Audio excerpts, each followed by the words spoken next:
Hello everyone, कैसे हैं आप सब। आई होप अच्छे होंगे, खुश होंगे। अपना बेसिकली आप सब जानते हैं कि मेरा नाम नाजी है और मैं आ गई हूँ अपने नेक्स्ट वीडियो के साथ, जिसका जो बेसिकली टॉपिक रहेगा वो आज का वो यूपी बोर्ड 12th स्टूडेंट के लिए रहेगा। मतलब बेसिकली टिप रहेगी उनके प्री बोर्ड एग्ज़ाम्स के लिए, क्योंकि आप सबको पता है यूपी बोर्ड के प्री बोर्ड्स के एग्ज़ाम होने वाले हैं। तो मुझे ऐसा लगता है कि उनको जो भी हमारे स्टूडेंट हैं 12th के, उनको अभी प्री बोर्ड एग्ज़ाम के लिए टिप्स एंड गाइडेंस की ज़रूरत होगी, क्योंकि सबको सब आता है बट फिर भी कहीं ना कहीं कुछ एक दो पॉइंट है जो रह जाते हैं। ठीक है, तो आई होप मेरा ये वीडियो आप सबकी हेल्प करेगा। ठीक है, आपका जो भी प्री बोर्ड से रिलेटेड डाउट्स होगा, जो भी आपको प्रॉब्लम होगी उसको सॉल्व करने में।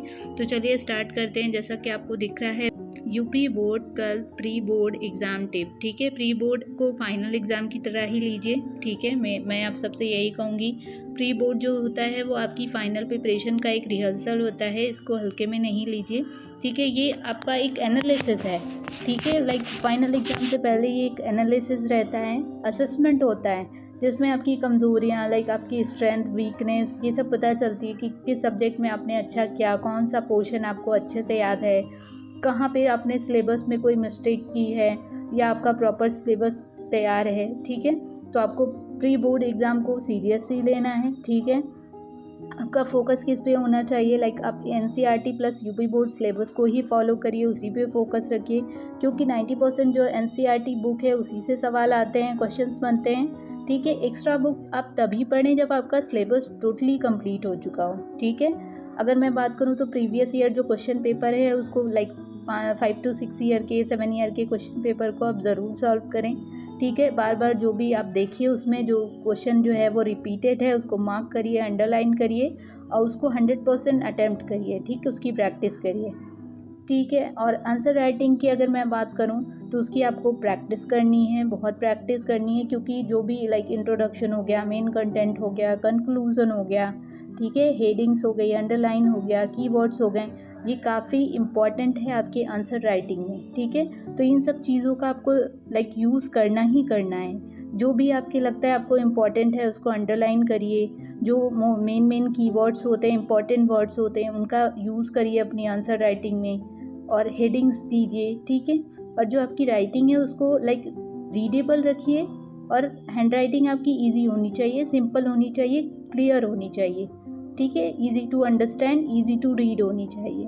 ठीक है, तो आप प्रैक्टिस करिए अपनी आंसर राइटिंग की, 15 मिनट करिए बट ज़रूर करिए। ठीक है, अगर मैं बात करूँ आप टाइम मैनेज कैसे करेंगे। ठीक है, आपको पता है, आप सबको पता है 3 घंटे का पेपर होता है हमारा।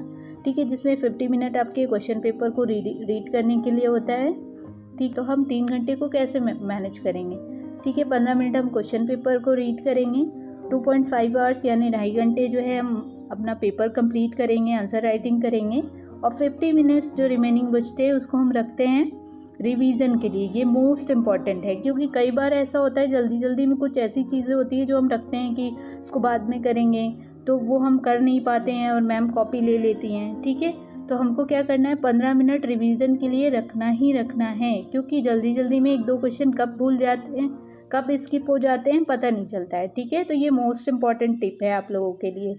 जो भी लाइक आपको लगता है जिस भी सब्जेक्ट में, जिस भी विषय में आप कमज़ोर हैं, आप वीक हैं, उसको बार बार पढ़िए। ठीक है, उसको बार बार रिपीट करिए, और जिस भी टॉपिक में, सब्जेक्ट्स में, पोर्शन में आपको डर लगता है उसे ज़्यादा टाइम दीजिए। ठीक है, लाइक आप एक टाइम टेबल सेट कर लीजिए पहले से ही। आई होप आप सब ने ये किया होगा। और आगे मैं बताऊँ, लाइक डायग्राम हो गए, मैप्स हो गए और फार्मूलाज हो गए, इसको याद कैसे रखें। ठीक है, तो साइंस के डायग्राम हो गए, ज्योग्राफी हो गई, उसके मैप्स हो गए, मैथ फार्मूला लिस्ट हो गई, अकाउंट्स के फॉर्मेट प्रैक्टिस हो गई। एक चार्ट पेपर पे आप चार्ट टाइप का बना लीजिए, और उसको आप जहाँ पे भी आपका लाइक आप मॉर्निंग में उठते हो, सबसे पहले आपकी नज़र जाती है या सोते टाइम आपकी नज़र जाती है, वहाँ पे आप लगा लीजिए, ताकि आप लाइक सोते और जागते दोनों टाइम उसको रिवाइज़ कर सको।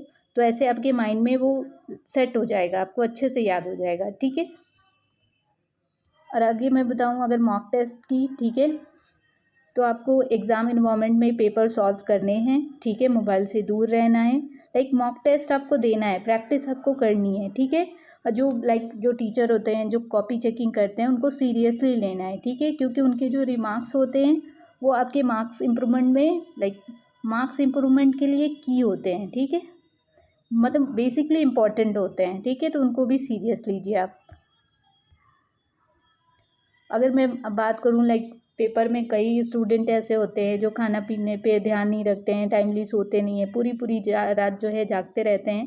तो आपको ऐसा भी नहीं करना है, आपको प्रॉपर खाना खाना है, 7 से 8 घंटे आपको प्रॉपर अपना नींद लेनी है, ठीक है। पढ़ाई के समय प्लीज़ आप मोबाइल से दूर रहिए, ठीक है।